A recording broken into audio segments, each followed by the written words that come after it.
Hey guys, welcome back to the channel. Today we're going to go over the tools you need, and I'm going to show you guys how to bleed the brakes on your vehicle.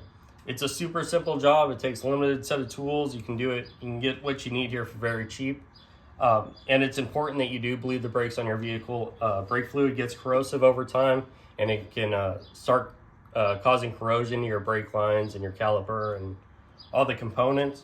So getting started, you want to make sure you have some PPE. Make sure you got some rubber gloves and some safety glasses. You do not want to get brake fluid in your on your skin or in your eyes. Like I said, it's very corrosive. Make sure you pick yourself up the correct brake fluid from your car at your local auto parts store.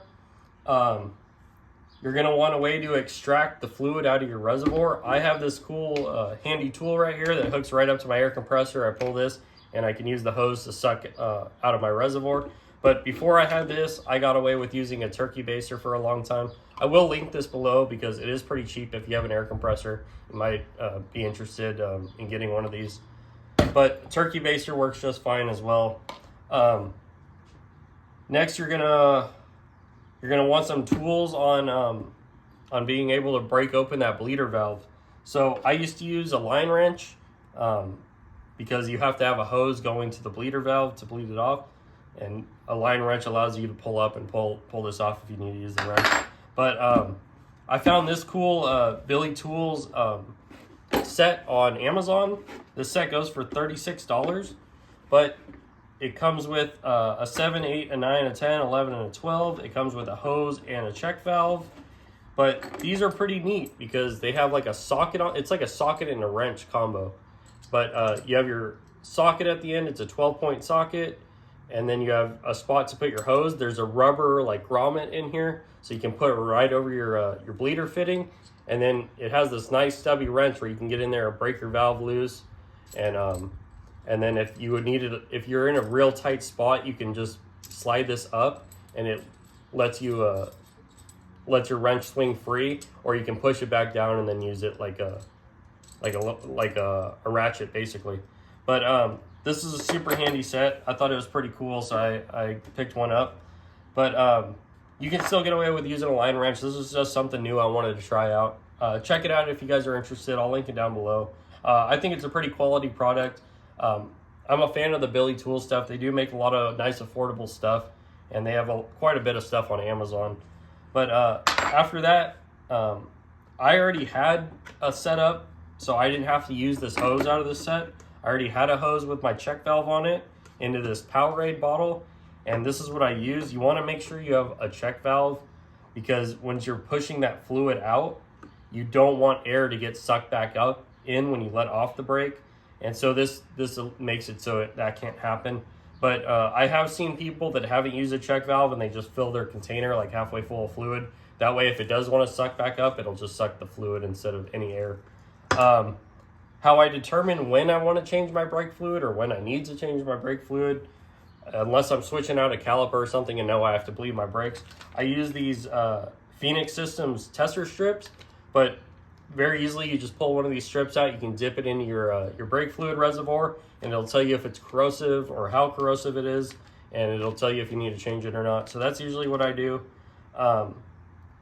Also, there's a coolant side of the strip, so you can use it to test your coolant as well. These are super handy. I've used these for a lot of years now. I'll link them down below too.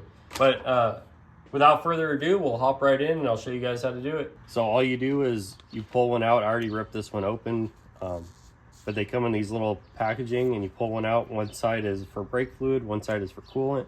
All I do is pop open my fluid reservoir here, and I dip it down in there. Pull it out.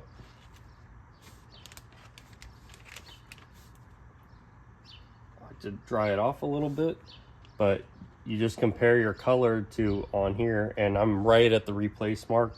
So we're gonna go ahead and move forward with that. But these are real handy to determine if you need to replace your fluid or not. All right, guys, the next step here is to suck out all your old fluid out of your reservoir. I have this tool that's pretty handy that I can hook up to my air compressor, and it will suck it out for me. But I used to use a turkey baster, but anything you have to remove the fluid out of here, you can use. But all I do is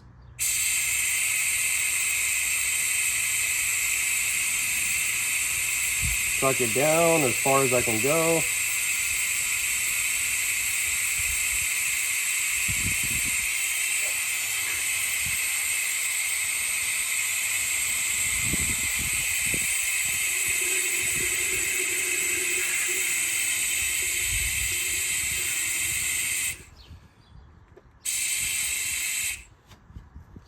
All right, make sure you guys are very careful not to drip your brake fluid on anything. It's very corrosive. All right, so now we're gonna top it off with our new brake fluid. Make sure you're using the correct brake fluid for your car. Also, I like to buy my brake fluid right before I'm about to use it. It's not good to have your brake fluid sitting around in your garage or whatever, because it will go corrosive over time, and it has a chance of water getting into it. So I like to make sure I pick up a fresh bottle right before I'm about to do this. All right, now we're gonna hook up our bill of tools line wrench right here. And we have the check valve, so we're not gonna have to worry about air going back into the system. So we'll crack this open. And we got some fluid coming through. So now I'm gonna go ahead and step on the brake pedal.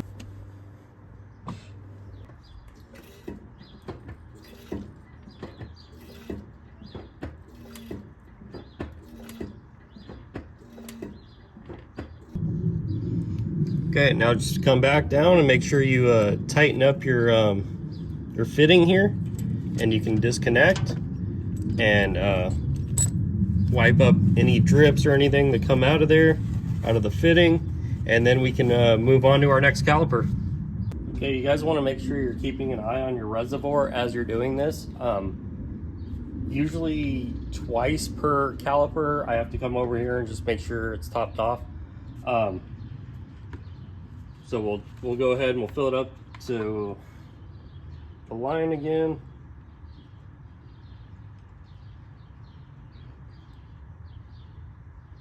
So what you guys want to make sure you do is you want to start with the one furthest away from your master cylinder. So on this truck, it would be the passenger rear, and then I would move to the driver rear, and then I would move to the passenger front, and then the driver front would be my last one, since that's the closest to the master cylinder.